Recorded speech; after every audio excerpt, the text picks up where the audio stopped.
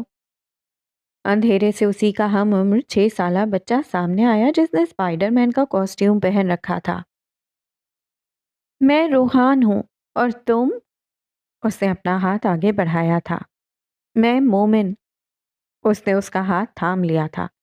Friends? وہ ہم آواز بولے تھے۔ روحان اس کی زندگی میں ڈھال کی طرح آیا تھا، کئی طوفان اور کئی خوشیاں لے کر۔ یہ دوستی مہینوں سے سالوں میں تبدیل ہو گئی، پتہ ہی نہیں چلا۔ دن اب بھی کٹ رہے تھے مگر زندگی بری لگنا کم ہو چکی تھی۔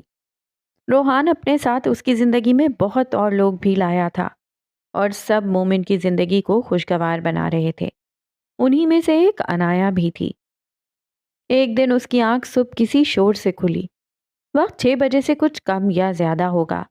اسے لان میں ہلچل سنائی دے رہی تھی۔ جب وہ نیچے گیا تو اسے وہاں پر ایک بچی نظر آئی جو ٹرمپولین پر اچھل رہی تھی۔ اس کے لب بے اختیار ہلے۔ Fairies do exist? اسے وہ بچی پہلی نظر میں کیوٹ لگی تھی۔ وہ آہستہ آہستہ قدم بڑھاتا اس بچی کے پاس گیا۔ ہیلو، چہرے پر نرم سی مسکراہٹ تھی۔ اس نے ہاتھ آگے بڑھایا تھا۔ آہ! وہ بچی چیختی ہوئی ٹرمپولین کے نیچے گھس کر بیٹھ گئی۔ میرا نام مومن ہے، اور تمہارا؟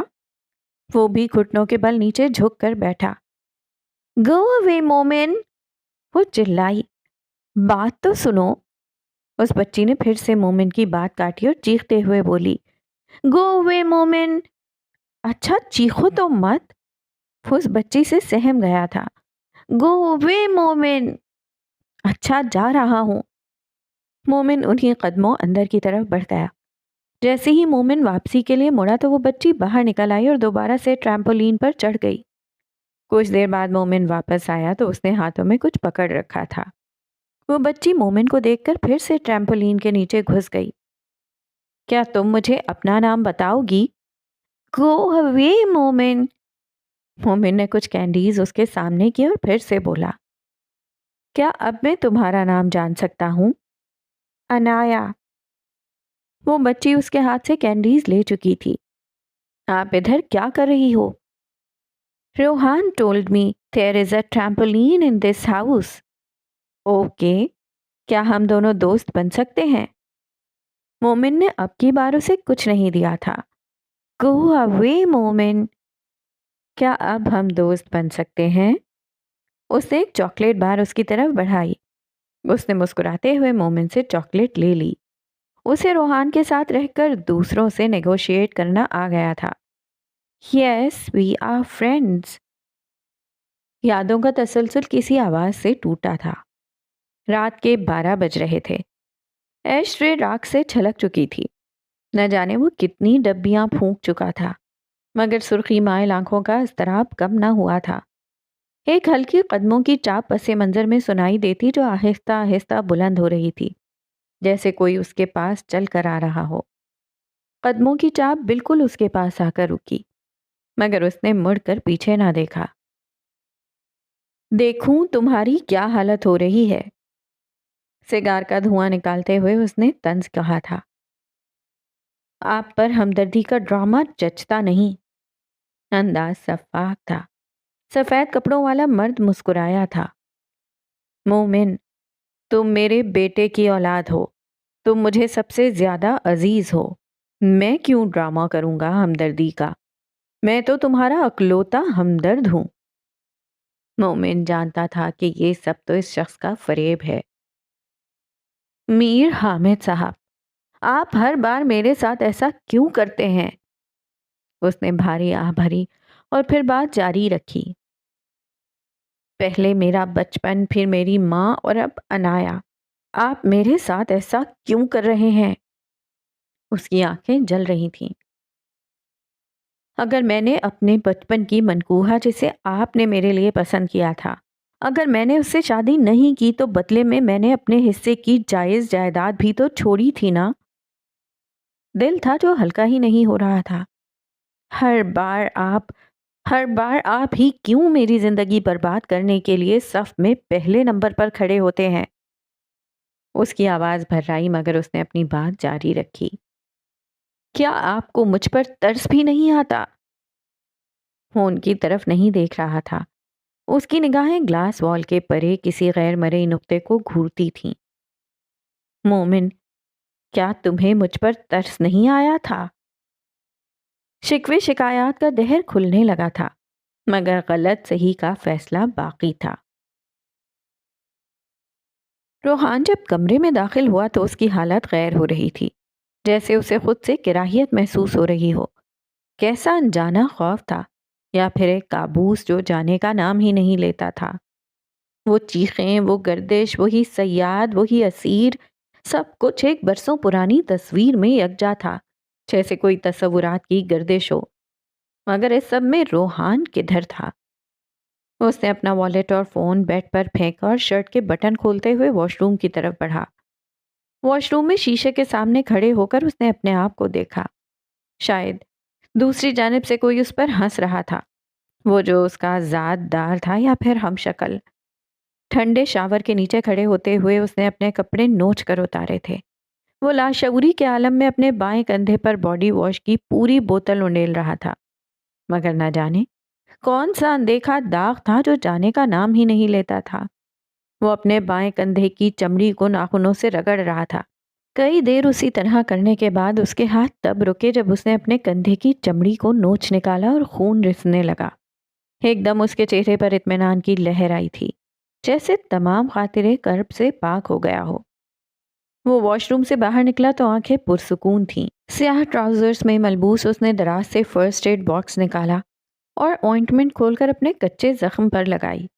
ڈریسنگ کرنے کے بعد اس نے پلز نگلی اور اوندھے منہ بیڈ پر لیٹ گیا۔ پھر نہ جانے دوا کے زیر اثر کب اس کی آنکھ لگ گئی تھی۔ مدھم روشنیوں کے تصادم میں دل نفرت کی داستان سناتے تھے۔ وجود کا ہر حصہ اندیکھے تلاطم کی نشاندہی کرتا تھا۔ اسی ماحول کے تناؤ میں ان دو وجودوں کی روحیں سلگ رہی تھیں۔ آنکھوں کی سردی وجود کے ہر حصے کو جامد کرنے کی قدرت رکھتی تھی۔ میں نے آپ کے ساتھ ایسا کیا کر دیا جو آپ مجھے زندہ مارنے پر اتر آئی ہیں؟ خاطرات کا دہر کھل رہا تھا۔ تم کچھ نہیں جانتے۔ ہاں، کیا تم کچھ نہیں جانتے؟ مجھے زندہ مارنے کے بعد تم کچھ نہیں جانتے؟ وہ دہاڑے تھے۔ میر حامد صاحب، میں نے آپ کو کیسے مارا؟ وہ غصے سے غرایا تھا۔ اپنے حصے کا جائز حصہ تک نہیں لیا۔ مرسش میری ماں کا تھا، اگر بات اس کی ہے تو معذرت، یہ میں آپ کو نہیں دے سکتا۔ اس کی آنکھوں کی سرخی بڑھی تھی۔ مومن، بات تو مادی چیزوں کی تھی ہی نہیں، بات تو اس خون کی تھی جو تمہاری وجہ سے میں بہانے پر مجبور ہوا تھا۔ ان کا لہجہ کسی قدر بھی مومن سے نرم نہیں تھا۔ چلیں بتائیں وہ خون کس کا تھا؟ آخر میں بھی تو جانوں کہ کس کے خون کے پیچھے آپ میری روح کو زخمی کر رہے ہیں۔ آواز آہستہ تھی، مگر لہجے سے ظاہر نفرت کا کوئی ثانی نہ تھا۔ تمہارے باپ کا۔ آواز بلند تھی، دل بھاری ہوا تھا۔ اگر آپ اس شخص کے خون کا بدلہ لے رہے ہیں تو برائے مہربانی ان کی دوسری بیوی سے لے لیں، میری جان چھوڑ دیں، کیونکہ نہ میرا آپ سے کوئی تعلق ہے نہ آپ کے بیٹے سے۔ آپ کے بیٹے کے بارے میں بس اتنا ہی جانتا ہوں کہ وہ ایک بچے کا باپ ہونے کے باوجود ایکسٹرا میرٹل افیئر میں تھا۔ جس بندے کے وجود سے مجھے کبھی کوئی فرق نہیں پڑتا، جس سے مجھے شدید نفرت ہے، آپ اس کا بدلہ مجھ سے لے رہے ہیں۔ خدا کے لیے میری جان چھوڑ دیں پلیز، میری روح پہلے ہی بہت زخمی ہے، مزید اور زخم مت دیں۔ آخر تک اس کا لہجہ التجائیہ تھا۔ تمہیں لگتا ہے تم سارا سچ جانتے ہو؟ ایک بے تاثر نگاہ مومن پر ڈالی، جیب سے ایک اور سگار سلگا کر منہ سے لگایا۔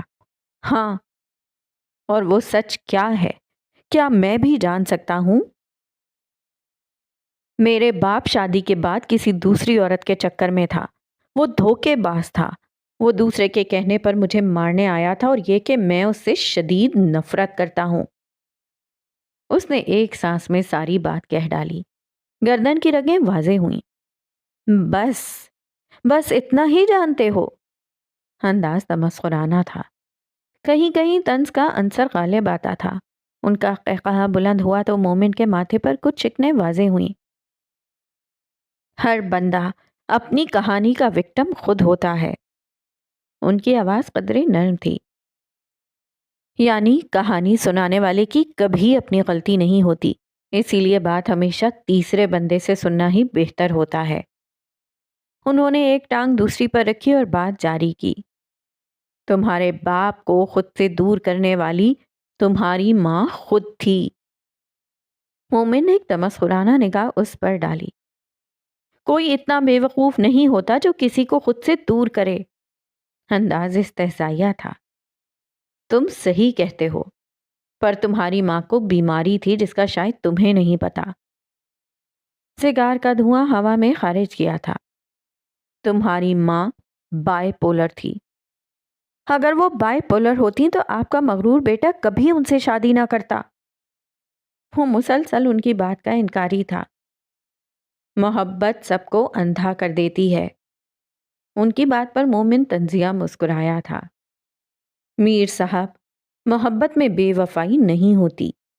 انداز اٹل تھا۔ بے وفائی عشق میں نہیں ہوتی، اور اسے محبت تھی نہ کہ عشق۔ ایک بھاری سانس خارج کیا اور پھر بات جاری رکھی۔ محبت تو کبھی بھی اور کسی سے بھی ہو جاتی ہے۔ مہتاب کی روشنی میں ان کے چہرے کا ایک حصہ روشن ہوتا تھا۔ مومن، اسے نہیں پتا تھا، حتیٰ کہ تمہاری ماں کو بھی نہیں پتا تھا۔ موڈ سوئنگز کا کسی بھی عورت کو ہونا بالکل نارمل ہوتا ہے۔ مومن سیدھا ہو کر بیٹھا۔ اب وہ ان کی بات غور سے سن رہا تھا۔ اس دور میں یہ سب چیزیں اس ڈر سے چھپا لی جاتی تھیں کہ لڑکی کے رشتے میں مسئلہ ہوگا۔ فاطمہ کے گھر والوں کے اسی خوف کی وجہ سے فاطمہ کا شعور اور لاشعور میں فرق کرنے کی صلاحیت ختم ہو رہی تھی۔ اس کا مسئلہ مزید بڑھ رہا تھا۔ تمہاری ماں کو اس کے گھر والے جذباتی کہتے تھے۔ شاید وہ اس کے بائی پولر ہونے کے انکاری تھے۔ کیوں؟ وہ اب ان کی بات سن رہا تھا۔ شاید اسے بھی ان سوالات کے جواب چاہیے تھے۔ معاشرہ۔ تمہارے نانا کو ڈر تھا کہ اگر خاندان میں کسی کو بھی فاطمہ کی بیماری کا پتہ چل گیا تو فاطمہ کا رشتہ جو خاندان میں ہوا تھا ختم ہو جائے گا، اور شاید تمہارے نانا نہیں چاہتے تھے کہ ان کے خاندان سے تعلقات خراب ہوں۔ وہ کسی چلتی فلم کی مانند ساری کہانی سنا رہے تھے اور مومن دم سادھے ان کو سن رہا تھا۔ ماضی کی موجوں نے لاشعور میں منظر بننا شروع کیا تھا۔ لندن کی پورنم سڑکیں خنکی کے احساس کو مزید بڑھاتی تھیں۔ ستاروں بھرے آسمان کی خوبصورتی بستی والوں کی درخشاں روشنیوں کے آگے معدوم ہوتی، جیسے آوارہ مہر کو سہارا مل گیا ہو، جیسے ماہ سے تخت نور کو چھین لیا ہو۔ اور اسی تگود اور افراتفری کی دنیا میں وہ دونوں ایک دوسرے کی ذات میں محو اس بھیڑ سے کچھ الگ تھلگ چل رہے تھے۔ ان کے قدم اسی تگودو کی بستی پر بنے پر رونق کیفے بیلز اینڈ بینز کے سامنے رکے۔ آفٹر یو، مرتضی حامد نے فاطمہ شاہد کے لیے دروازہ کھولا اور خود سائڈ پر ہو گئے۔ اندر داخل ہوتے ہوئے آرڈر دیا، کرسی گھسیٹتے ہوئے ادھر پاس میں ہی بیٹھ گئے تھے۔ 2 ایسپریسو۔ فاطمہ پلیز میرے لیے ایک بار ڈاکٹر کو چیک کروا لو۔ مرتضی حامد نے فاطمہ کا ہاتھ تھاما اور اپنے دونوں ہاتھوں کے درمیان ان کا ہاتھ نرمی سے دبائے، چہرے پر نرم سی مسکان تھی۔ مرتضی مگر لوگ وہ ان کی بات پوری ہونے سے پہلے مرتضی نے ان کی بات کاٹی۔ لوگوں کو تو ہم کب کا پیچھے چھوڑ آئے، پلیز میرے لیے۔ آنکھوں میں فکر تھی اور چہرے کے تاثرات کسی قدر نارمل نہیں تھے۔ کافی۔ ویٹر نے کافی میز پر رکھی۔ اگر آپ کو کسی چیز کی ضرورت ہو مجھے آواز دے دیجیے گا۔ ویٹر ببل گم چباتے ہوئے بولا، اوکے شیور، تھینک یو۔ سر کو خم دیا تھا۔ ٹھیک ہے مرتضی، میں جاؤں گی ڈاکٹر کے پاس۔ مرتضی نے فاطمہ کے ہاتھوں پر لب لگائے اور نرم سا ہنسے۔ جواب میں فاطمہ نم آنکھوں کے ساتھ ہلکا سا مسکرائی تھیں۔ میر حامد صاحب، آپ کے بقول اگر میری ماں لیتھیم پلز لے رہی تھیں اور آپ کے مطابق وہ ٹھیک بھی ہو رہی تھیں، تو پھر کیوں مرتضی نے میری ماں سے بے وفائی کی؟ باپ تھا تمہارا، تمیز سے نام لو۔ کہ آپ کا سردرد نہیں کہ میں کسے کیا کہتا ہوں، آپ میری بات کا جواب دیں۔ لہجے میں بغاوت واضح تھی۔ بہت سی عورتیں پریگننسی یا چائلڈ برتھ کے بعد ڈپریشن کا شکار ہو جاتی ہیں۔ تمہاری ماں نے پریگننسی کے درمیان اپنی پلز لینا چھوڑ دی تھیں اور تمہارے پیدا ہونے کے بعد اس کی مینٹل کنڈیشن حد سے زیادہ بگڑ رہی تھی۔ اس نے مرتضی کو خود سے دور کر دیا۔ اسے مرتضی کا وجود اپنے گھر میں برداشت نہیں تھا۔ وہ کئی ہفتے مرتضی کو گھر میں داخل نہ ہونے دیتی تھی، تمہیں سب سے دور رکھتی۔ تمہاری ماں PPD ڈیولپ کر چکی تھی۔ اسے لگتا تھا کہ ہر کوئی تمہیں اور اسے مارنا چاہتا ہے۔ انہوں نے ایک بھاری آہ بھری، جیسے خطرات کا اگلا دہر تکلیفوں سے بھرا ہوا ہو۔ محبت تو کسی راہ چلتے بندے سے بھی ہو جاتی ہے۔ عشق ہو تو بت بھی خدا لگنے لگتا ہے، اور مرتضی کبھی بت کو خدا بنانے کے مرحلے میں نہیں پہنچا تھا۔ اس کی نگاہیں شرمندگی سے جھکیں۔ اسے بھی کسی اور سے محبت ہو گئی تھی، اور محبت کی ایک خوبی، انسان پیار میں اندھا ہو جاتا ہے، وہ بھی ہو گیا تھا۔ وہ اپنا سب کچھ اس عورت کے نام کرنے پر تیار تھا۔ مومن نے ان کی بات کاٹی تھی۔ تو کیا انہوں نے سب ان کے نام کر دیا تھا؟ نہیں، میں پہلے سے جانتا تھا کہ یہ سب کچھ ہو گیا۔ میں نے دنیا دیکھ رکھی تھی۔ جب تم پیدا ہوئے تو یہ گھر میں نے تمہارے نام کر دیا تھا اور مرسش تمہاری ماں کے نام۔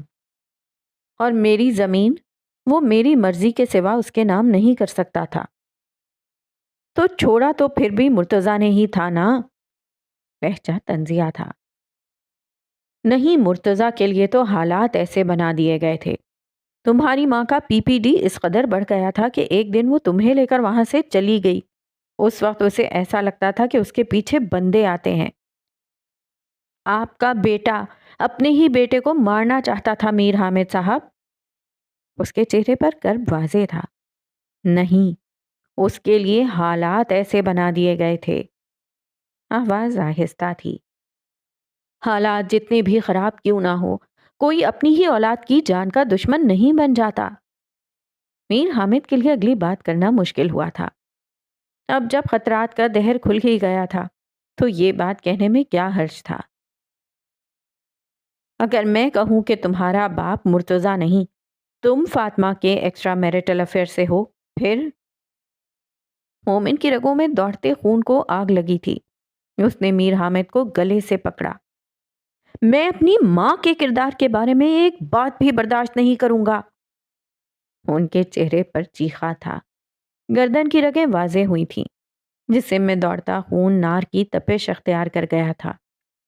غصہ آ رہا ہے، مجھے مارنے کا دل کر رہا تھا، مجھ سے نفرت ہو رہی ہے نا؟ انہوں نے ایک جھٹکے سے مومن سے اپنا کالر آزاد کروایا تھا۔ تمہارے باپ کے سامنے یہ بات ثبوتوں کے ساتھ پیش کی گئی تھی۔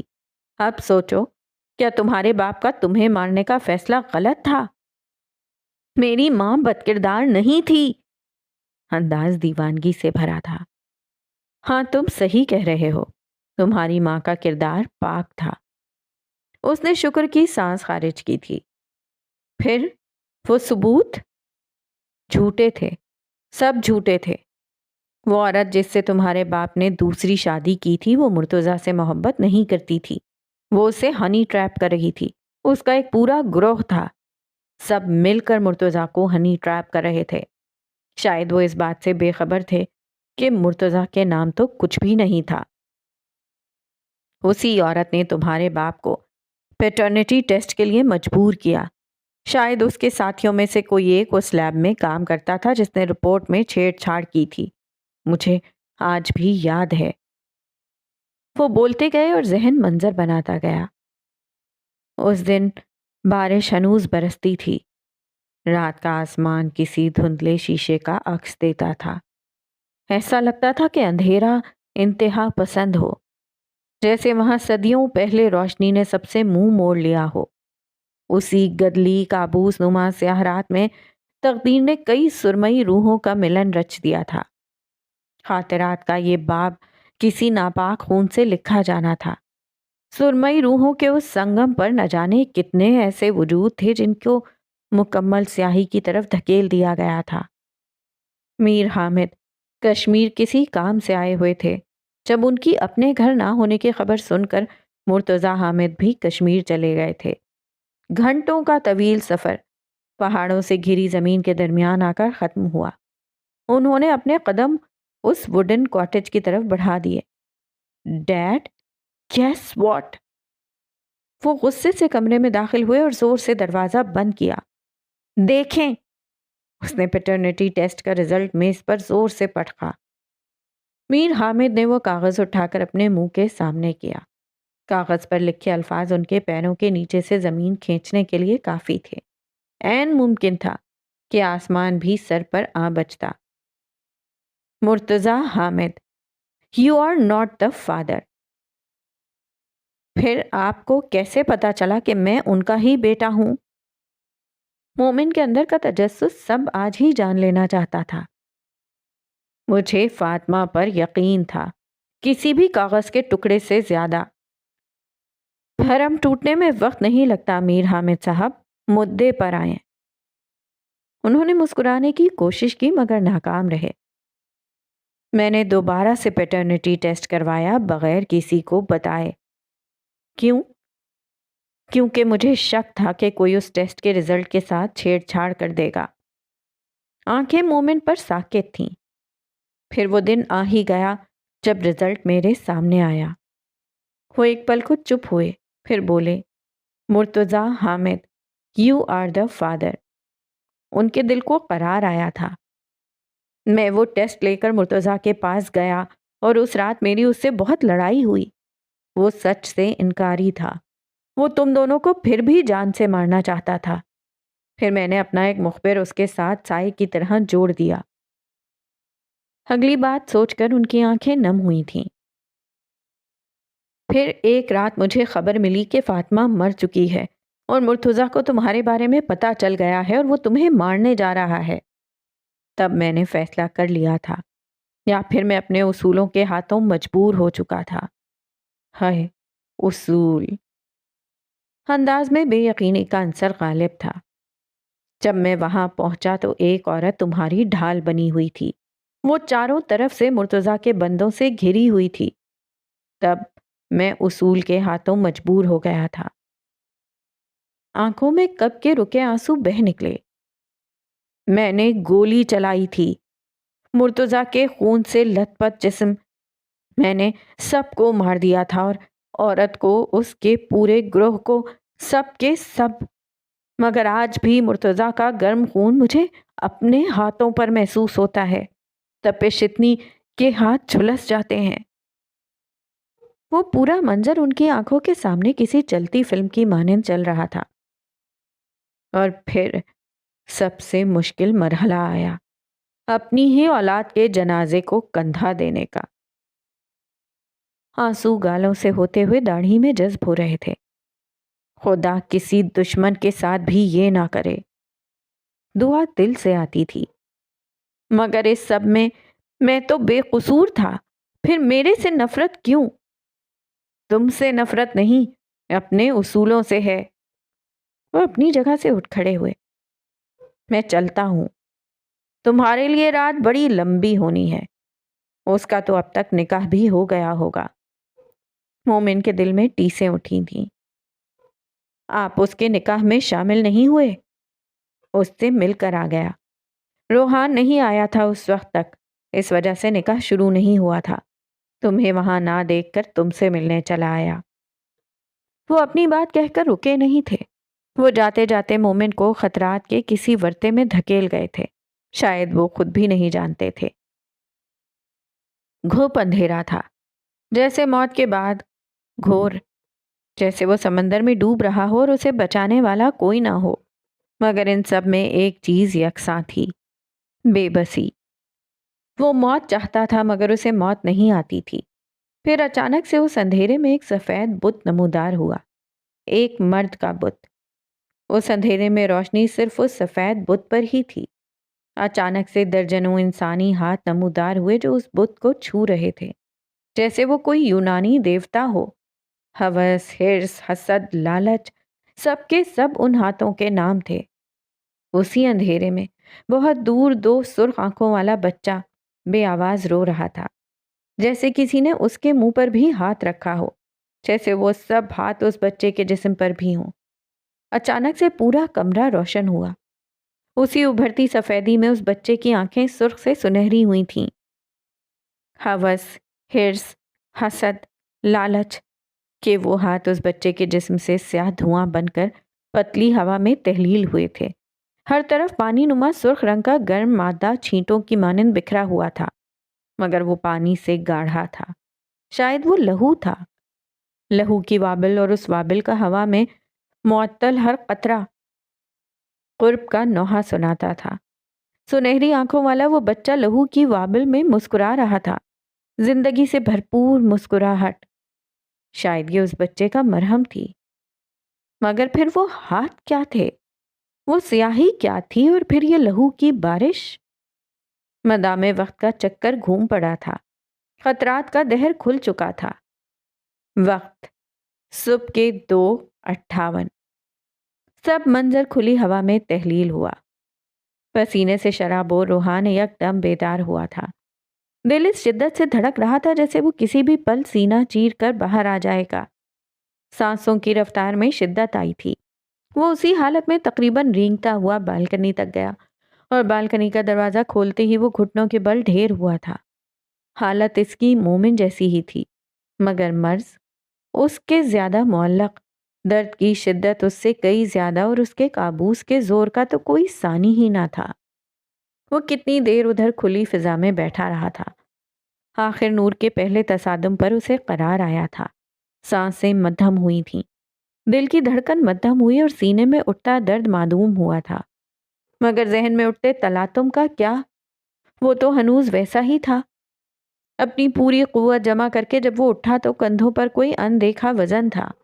اسے اپنا وجود خاک ہوتا ہوا محسوس ہوا تھا، جیسے وہ کبھی نہیں اٹھ سکے گا۔ وہ گلاس وال کے ساتھ ٹیک لگائے زمین پر بیٹھتا گیا۔ سرمئی تصادم کو چیرتے ہوئے نور کی فتح ہوئی تھی۔ نور کی پھوٹتی کرنوں میں اس نے اپنے جسم میں کچھ توانائی محسوس کی تھی۔ دیوار کا سہارا لیتے ہوئے وہ کھڑا ہوا۔ دیوار کا سہارا لیتے ہوئے وہ واپس سے کمرے میں داخل ہوا اور گرنے والے انداز میں بیڈ پر لیٹا۔ کئی دیر سقف کو گھورتا رہا تھا اور پوری ہمت جمع کر کے اٹھ بیٹھا۔ دراز سے پلس نکال کر نگلی اور دوبارہ سے بیڈ پر لیٹ گیا۔ کچھ منٹوں میں ذہن میں برپا تلاطم ماند پڑا اور اس کی سوچیں فاتر العقل کے میدان میں رقص کرنے لگیں۔ سوال یہ تھا کہ اگر پلز سے اس کے ذہن کا تلاطم ماند پڑ جاتا تھا تو پھر وہ خود کو اذیت کیوں دیتا تھا؟ صبح کا سورج سرمئی محل پر سرد اترا تھا۔ رات بارش کی وجہ سے سرمئی محل کی رمادیت مزید واضح ہو گئی تھی۔ وابل کے قطرے سبز گھاس پر عطارد کی مانند شیت کا عکس دیتے تھے۔ گھر کے اندر آؤ تو کچھ کے چہرے پر رنج تھا، کچھ کے دل قریباً فراق کی سختیاں برداشت کرنے والے تھے۔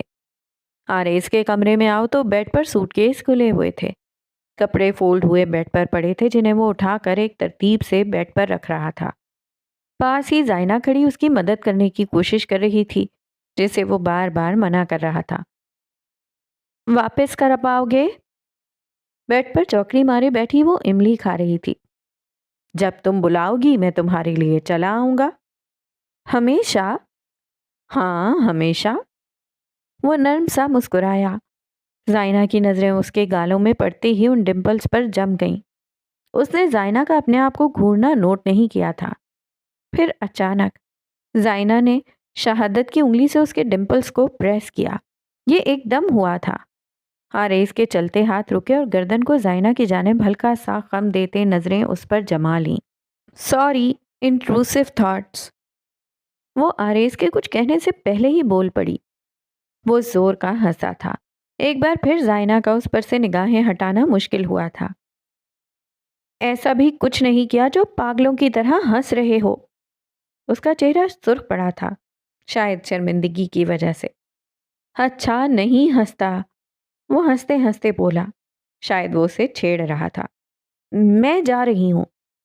وہ غصے سے باہر نکل گئی، دروازہ زور سے بند کیا اور قدم اٹھاتی اپنے کمرے کی طرف بڑھ گئی۔ زینی بات تو سنو۔ وہ اب بھی ہنس رہا تھا۔ پتہ نہیں کبھی کبھی بچی کیوں بن جاتی ہے یہ۔ وہ مسکراتا ہوا کمرے سے باہر نکل گیا۔ روشن راہداریوں میں واحد آواز اس کے قدموں کی تھی۔ اسی راہداری سے دور کہیں اسے رونے اور چیخنے کی آواز سنائی دی۔ قدم اپنی جگہ تھمے۔ شاید وہ ایک لمحہ شناسائی کا تھا۔ انہی قدموں کا رخ اس سمت بدلا جہاں سے رونے کی آواز آتی تھی۔